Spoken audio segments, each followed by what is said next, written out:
My name is Gwen Olson, and I am the author of Confessions of an RX Drug Pusher. I'm a 15-year veteran of the pharmaceutical industry, and I left in the year 2000. And what I would like to do today is I would like to dispel the myth that the pharmaceutical industry is in the business of health and healing. Because in fact, what the pharmaceutical industry is in the business of doing is disease maintenance and symptoms management. They are not in the business to cure cancer, to cure Alzheimer's, to cure heart disease, because if they were, they would be in the business of putting themselves out of business, and that in fact doesn't make sense. I don't want people thinking that I am a conspiracy theorist, because in fact there is no theory behind what I'm telling you. It's all provable. And what I'm saying is provable is that the pharmaceutical industry doesn't want to cure people. You need to understand, specifically when we're talking about psychiatric drugs in particular, that these are drugs that encourage people to remain customers of the pharmaceutical industry. In fact, you will be told if you're given a drug such as an anxiolytic or an antidepressant or an antipsychotic drug that you may be on the drug for the rest of your life. And very frequently people find that they are on the drugs for a very long period of time, if not permanently, because they're almost impossible to get off of. Some of them can have very serious withdrawal symptoms, and most of them can have extremely serious withdrawal symptoms if they're stopped cold turkey, but some people even experience withdrawal symptoms when they try to titrate or they try to eliminate the drug little by little, day after day.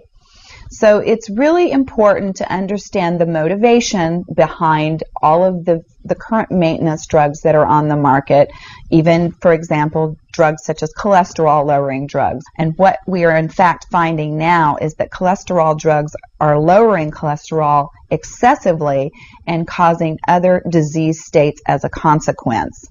So you need to be careful about trying to take drugs in order to remain healthy, because you're never going to have anyone come to you and tell you that the drugs are always tried against a placebo in clinical trials. What a placebo is a sugar pill. And in fact, many drugs are not found to be much more efficacious than the sugar pill. And in a case in point actually is the recent clinical trials that were released in the meta-analysis that came out of the UK on antidepressants, on the newer SSRI, selective serotonin reuptake inhibitor antidepressants. And what was found was the information that activists and other researchers have known for decades, was that antidepressants are no more effective than placebo, no more effective than sugar pills. But yet there are over 44 million people that have been taking these antidepressants, and a large number of them people that have mild to moderate depressive episodes. In fact, they prove that the antidepressants were not effective in anyone, with the exception of some of the most severely depressed patients. And I can tell you from personal experience that there are a number of things that depressed patients can do to improve their mental status aside from drugs that are quite effective, and in fact more effective than placebo. Another recent study that was released showed that exercise was in fact more effective than either placebo or the antidepressant drug that they were compared to. But just like Bill Maher said in his show, you know, we're never going to hear any ads on television that are sponsored by anybody saying, you know, the New England Journal just announced that exercise is twice as effective as antidepressants in curing depression. Ask your doctor if getting your butt off the couch is right for you. You know, you're never going to get that kind of good information, fair, balanced information, as long as pharma is funding the major TV stations, the advertising that supports those television stations, the major journals, and all of the advertising that supports the major journals. You just have to be commonsensical people and understand that the pharmaceutical industry makes 5 to 6 times the amount of money as any of the other Fortune 500 companies in the United States of America. They are not going to easily or readily give up that income. And we are, in fact, considered a human commodity.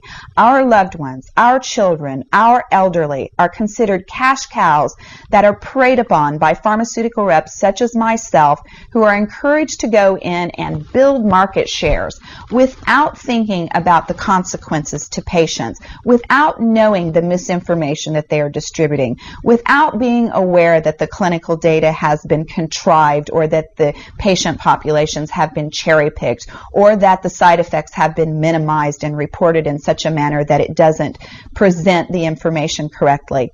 I spent 15 years in this industry. I was one of the best, but I'm here to tell you that the industry has run amok, that we are at a severe crossroads in this nation, and that we have got to take our power back, and we have got to start making the pharmaceutical industry accountable for their actions and for the defective products that they're putting on the market. It won't be long before every American is affected by this disaster, and we need to be aware of what the differences are between diseases, between disorders, and between syndromes. Because if it doesn't have to be scientifically proven, if there are no tests, if there are no blood tests, CAT scans, urine tests, MRIs, if there is nothing to document that you have a disease, then you in fact do not have a disease, you have a disorder, and it has been given and has been diagnosed pretentiously, and you need to get yourself educated and understand that there are options, and those options are much more effective than drugs. You need to look into the nutritional aspects of your diet and your lifestyle aspects. Are you exercising? Are you taking care of yourself in the ways that you need to be proactive about your health? Because once you start down the road of taking one prescription drug on top of the other, you will be a lifelong customer for the pharmaceutical industry, and your choices will be truncated. So I would like to ask you to please self-educate, be proactive, and share the information with others. The next victim could be someone that you love. Thank you.